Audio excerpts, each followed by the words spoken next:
and welcome. You're watching The Money Show and I'm with you, Kavita Thaplayal. And this is the show where we translate investment chaos into your mainstream wins. That's right. And today, like every day, we are stripping away the confusing jargon to give you actionable, high-utility strategies you can implement, whether you are looking to build a bulletproof emergency fund, wipe out toxic high-interest debt, or optimize your portfolio against inflation.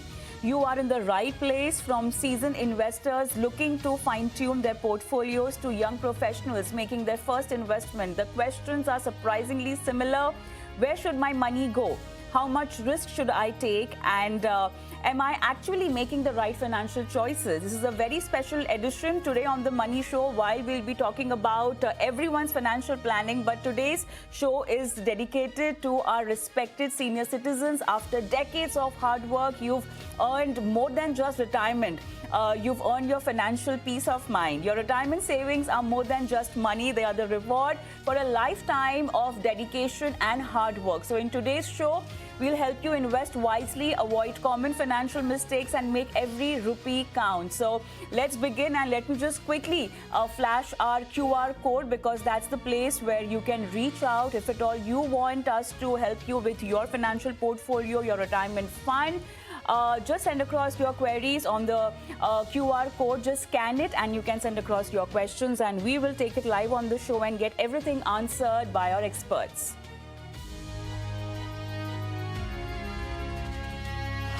All right, so let's begin a very special edition today in the Senior Citizen Show.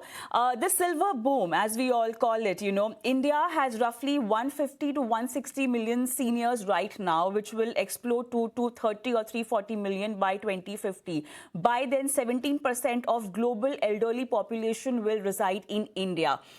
Senior citizens living in India is no longer just about traditional old age homes. As the country's elderly population is growing, a new senior living ecosystem is taking shape, combining housing, healthcare, hospitality, and community living. Now, definitely, the way we are expecting this particular population to reach out, they are looking for independent, comfortable, and secure ways of living, along with access to healthcare and assisted care. But there is a supply gap. Right now, India has an organized supply of only about 20 to 25,000 senior living units, but the market demand is vastly underserved. This is driving a shift towards professionally managed senior living communities, with developers and institutional investors also taking note of this, from southern cities like Coimbatore, Bangalore, and Chennai to emerging markets such as Mysore, Pune, and Jaipur. Senior living is gradually becoming a new real estate opportunity as well. So, what is driving this rise in senior living, and how are these communities evolving, and what does it mean for India's senior citizens? To talk more on this, we are joined by Abhinav Joshi from CBRE. Abhinav, hi. Good evening and welcome to the show. Let's understand the trend, and let's break the old stigma of old age homes. The way we look at it now, according to the data also, golden opportunities are there for the silver economy. India is witnessing a historic demographic shift. What, according to you, are the macro factors over here changing the lifestyle expectations of an Indian retiree today? Well, good evening, and thank you for inviting me to your platform. Undoubtedly, while we are a young country and the largest demography in the world, fact of the matter is that we're also aging as a country. And you've already given all the stats in terms of, the number of million people we have, which are 60 plus. Traditionally, we've seen in our cities as well as in rural areas that typically, elders who could not take care of themselves, or their families who could not take care of the elderlies because of, work commitments, or, they were migrating, would move them to, old age homes. And there was a social stigma attached with separating your seniors away from the family and, letting them live on their own. Because, we've been guided by a joint family setup. That's part of our cultural ethos.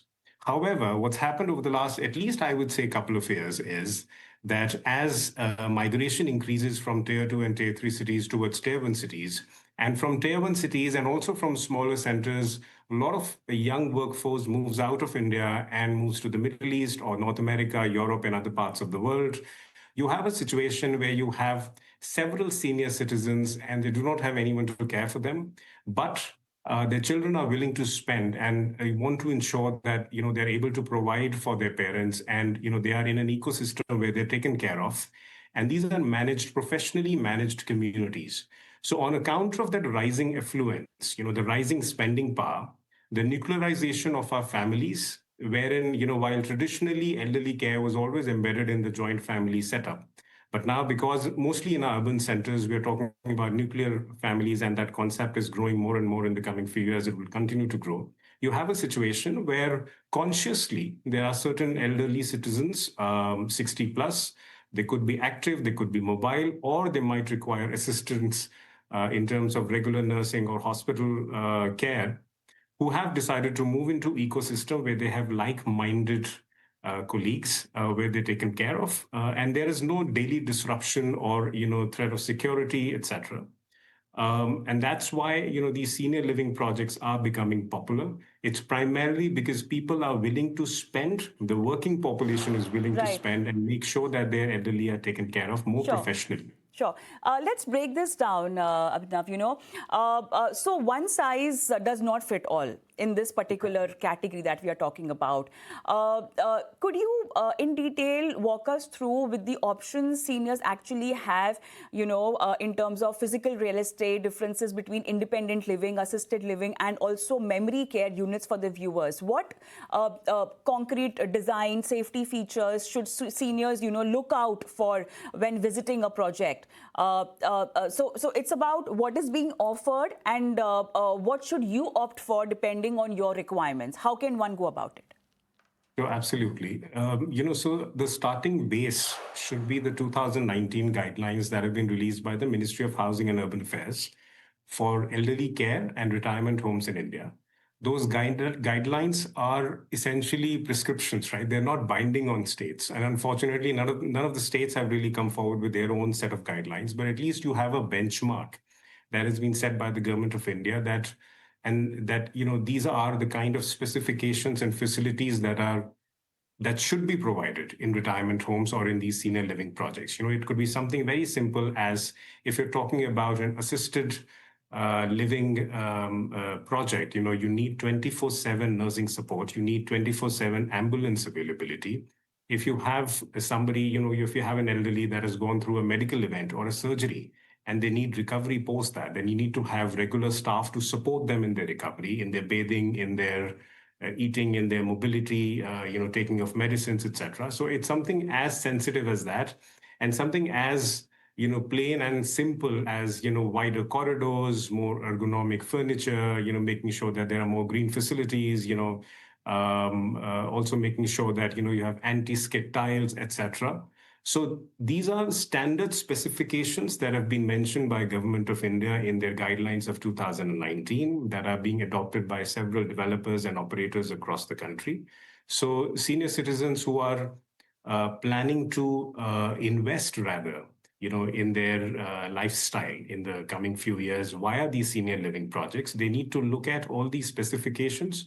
There are also specific norms around planning, which means that as part of the project, what is the minimum dwelling unit size? So if you're offering a 1 BHK, the size should be about 40 to 60 square meters, while you're offering a 2 BHK could be in a range of 50 to 80 square meter, and that could vary between, if you're offering that developing that in a plain area versus a hilly terrain, etc.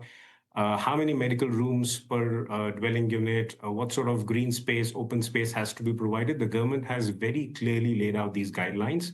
And at the end of the day, most of the operators and developers are offering more, I would say, over and above that. The prime difference between, I would say, independent living and assisted living is very clear. Yeah. That if you're 55 plus or 60 plus, you could be active, you could be mobile. In fact, you might be working as well, right? Okay. But if you want to move to a safe, secure lifestyle, it's like an apartment unit or a villa with common facilities managed by an operator. While in case of an assisted living, if you're a 70 plus or an 80 plus, and you need regular care, you have 24/7 nursing facilities available. That's the difference. All right, but then very important, let's talk about the numbers and locations. So you did mention a few of them. But where is the most development happening right now? Financially also, what's an approximate range? Because you mentioned an apartment or villa also, and also assisted living will come at a cost. So what are we talking about in terms of numbers? So if you look at the total stock of senior housing in the country, that's in a range of 25,000 units. Extremely underpenetrated sector. But whatever's been built, primarily 60%, around 55 to 60% of that has been in South.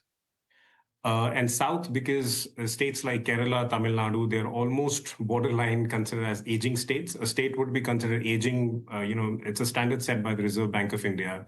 If 15% of your population or more than that is 60 plus, then you can be classified as aging. So Kerala, Tamil Nadu, these states have a number of senior housing projects already in cities like Kochi, Trivandrum. There is also a lot of population that has migrated out of the country or in tier one cities. So Coimbatore, Chennai, Right. these cities have. And then you have another, 25% coming in the north. Got So it. Delhi NCR, Gurugram, Noida, you'll have locations like Dehradun, which are, Uttaranchal and closer to more So greenery or southern natural as well as environments. tier two towns are upcoming. Absolutely. But then how affordable are they? I mean, we are talking about retirement and we're talking about post-retirement life as well. But how much would this cost? And how early of an investment should you be doing it in then? See, I think it primarily depends on the location and the kind of care Okay. you want, For right? example, yeah. For example, if you're looking at a location like a western suburb in Mumbai, there a 1 BHK could cost you, I mean, the difference is not going to be very high versus a traditional housing project, right? It could be anywhere in the range of 1 to 1.5 crores. And if you're looking for a 2 BHK and above, could be anywhere from 2.5 crores to upwards of 5 crores as well. But if you move to a location like Panvel, of course, there will be a differential in costing, right? Similarly, if you have a location like Bhiwadi in NCR, there you'll be able to find a 1 BHK at about 30 lakhs to 40 lakhs, Okay. and a 2 BHK or a 3 BHK anywhere from 50 lakhs to 70 With lakhs full as well, right? facilities, with all assisted With living full facilities? with full facilities, Okay. there will be a proper sale deed, a transfer deed, a tripartite agreement with the Right. operator and developer. And then after that, you'll have monthly charges. But let me caution that these projects are not coming at a discount. In fact, in several locations, they are at a premium Okay. to the other housing projects at a All 10 to right. 15% premium. All right, I think that's all the time I have with this segment, but thank you so much for taking your time out and giving us an introduction to this concept of senior living and how it is evolving in India. Thank you so much for being there today with us and for my viewers. Thank you. Thank you.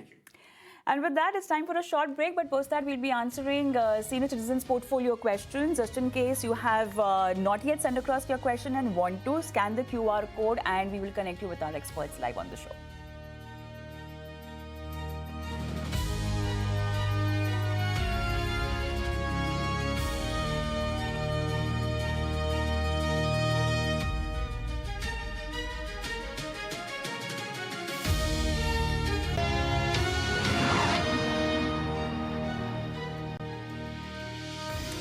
Welcome back. You're watching The Money Show and it's our senior citizen special. And now let's answer their portfolio queries. I'm joined by Achin, Goel, our guest on the show, who will be answering all our senior citizen queries. Hi, good evening, Achin, and welcome to the show. This question is coming in from Cedric. He's 57 years old. He's from Mangalore and looking for an SWP for senior citizen. He needs 1 lakh per month for 20 years and wants to know the required initial corpus. Should he use one fund or 2-3 funds to accumulate this? So I do not have his existing portfolio, existing investment portfolio. But what are the generic basic thumb rules, if one wants to start an SWP, a corpus that one needs to accumulate or have for 1 lakh per month for 20 years? I think it's a very pertinent question, Kavita, for all the people, who get their retirement income or a corpus, like how to get a regular income. And SWP provides a very good benefit. Honestly speaking, that, because it's a senior citizen thing, we have to have a conservative approach. And conservative hybrid funds are the best suitable funds for such kind of investments. My suggestion to Cedric would be that invest into a combination of 2-3 funds which have a lower overlap. See, with these conservative hybrid funds, they are investing into certain papers of the corporates, which can still bring some risky nature to the investments, and definitely some part of the equity investments. So diversifying it across 2 to 3 investments, which have a very low overlap, is going to bring some I would say better diversification to the portfolio. And to get 1 lakh rupees of income, there are two approaches. One is the capital liquidation approach, and one is the capital preservation approach. Normally, we go with the liquidation approach unless any investor specifically suggests it. So with the 7.5% kind of return that we expect from the conservative hybrid funds, a corpus, immediate corpus deployment of 1.2 to 1.3 CR is what would justify his requirement. 3 CR is the corpus that Cedric you need to have, and accordingly you need to place that amount and activate an SWP. And immediate activation will help him, or you're also talking about keeping the amount invested for a couple of years and then start SWP, Achin? So because we are into conservative hybrid fund, I would suggest that all these funds can be deployed immediately without any gap there. Okay, let's move on. Let's take Manish Jaiswal's question. He's from Pune. He's 46 years old and investing 21,000 per month across 5 funds. Investment horizon is 14 years and the goal is 1 CR. Wants to review how is the fund mix. So I think you have the details on you as well. He's got ICICI Pru Nifty 50 Index, Parag Pari Flexi Cap, Nippon India Small Cap, ICICI Pru Value Discovery and HDFC Balanced Fund. Okay, after 14 years, 1 CR, and this is the SIP going on of 21,000. Right. So, Kavita, when I look at the portfolio, I find 2, 3 issues here. One is a very high overlap between ICICI Pru Nifty 50 and ICICI Pru Value Discovery. Almost 58% portfolio overlap is there. At the same time, I would suggest that certain changes are required. So ICICI Pru Nifty 50 can be replaced with Motilal Oswal BSc Enhanced Value Index Fund, which is doing pretty well. And it also brings a good diversification to the portfolio. Another change would be ICICI Pru Value Discovery, which has not been performing. And some small cap exposure can be taken because all these flexi cap, value discovery, value enhancer have a kind of mid cap to large cap orientation. So it will bring a nice mix of the small cap side also. So he can switch to DSP, small cap fund. Another thing would be Parag Parik Flexi Cap Fund. I know, most of the people have or would be having this fund in their portfolio. It has not been doing good, and it may underperform for few more months. It has a high exposure into banking and IT, up to 52% combined together. I would suggest that probably make a shift to Bank of India Flexi Cap Fund, which is doing pretty well over last 3 years. So these are the 3 changes I would recommend, Mr. Manish. Flexi Cap. What about HDFC Flexi Cap?